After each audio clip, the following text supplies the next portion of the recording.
कहानी कुछ इस तरह थी, जैसे मैं अक्सर सुनाता था, हर बैच में सुनाता था पहले तो, कि एक राजा चला और राजा को ईश्वर के दर्शन हो गए, भगवान के दर्शन।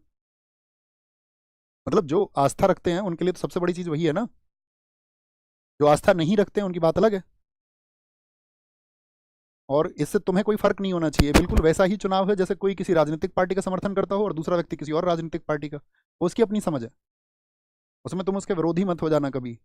कोई बोले कि भाई ईश्वर को मानता है, नहीं मानता, बोले कि इसके विरोधी हम हो जाएंगे, है ना।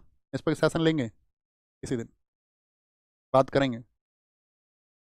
तो मैं आपसे कह रहा था कि एक राजा था और उस राजा को ईश्वर के दर्शन हो गए। तो उस राजा इतना भला व्यक्ति था, उसने कहा कि ये जो दर्शन है ना, तुम मेरी जनता को भी दो, मेरी प्रजा को भी ये दर्शन तुम्हें देने चाहिए। तो उनका, तुम यार राजा, तुम मूर्ख वूर्ख तो नहीं है क्या, प्रजा प्रजा करता रहता है हर समय हर समय। प्रजा प्रजा डिजर्व नहीं करती है। तुमने दर्शन कर लिया, बात खत्म।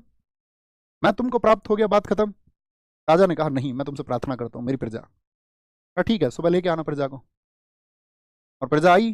राजा ने कहा सबको कि भैया ईश्वर कल दर्शन देंगे, चलो तुम सब चाहते हो कि ईश्वर दर्शन दें। तो पूरी प्रजा चली। तो पूरी प्रजा को पहले दिखा एक आपका चांदी का ढेर। तो कहते हैं आप 50% लोग चांदी के ढेर की तरफ चले गए, 50% जनता रहेगी। सोचा यार चांदी बड़ी चीज थोड़ी है, ईश्वर बड़ी चीज है, चलो उधर परमात्मा ही मिल रहे हैं, परम शक्ति मिल रही है। थोड़ी देर बाद मिला एक सोने का ढेर। वो बाकी 50% गायब, राजा के साथ बची रानी। थोड़ी देर बाद मिला हीरो का ढेर, रानी भी गई। राजा फिर से अकेला पहुंचा ईश्वर के पास। ईश्वर ने कहा कि तुम्हारे लोग कहाँ हैं जो तुम कहते थे कि मेरी प्रजा, मेरे साथी। तो राजा ने बस हाथ जोड़कर एक ही बात की कि जी मैं समझ गया,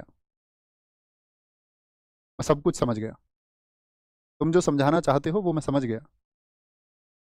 कि शुरुआत में हम सब उत्साही होते हैं, लेकिन मंजिल, क्या हमारा उद्देश्य है हम उसको पाने के लिए अपना सर्वस्व लगाते हैं?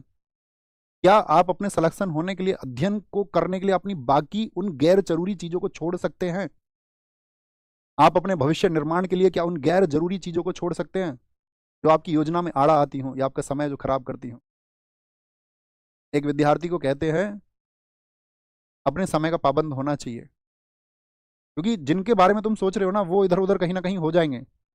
और अगर तुम्हारे बहुत करीबी लोग हैं और तुम ये विश्वास करते हो कि वो किसी भी क्षण तुमसे अलग नहीं होंगे, तो फिर वो तुम्हारे लिए खुश होंगे कि तुम भविष्य के अपने निर्माण की योजना में व्यस्त हो। वो कभी तुमसे दूर नहीं होंगे, जो तुम्हारे सच्चे साथी होंगे। वो हमेशा इस बात के लिए आपको प्रेरित करेंगे। और यदि कोई इस बात से दूर होता है, तो इसका मतलब है कि उसका हो जाना ही उचित था, या उसका दूर हो जाना ही उचित है। अंततः विजय तो साथी आपको ये अकेले तय करनी होगी। पार्थ शुरुआत करके मंजिल तक पहुंचने का जो जुनून है, वो तुमको बनाए रखना होगा, हर पल बनाए रखना होगा।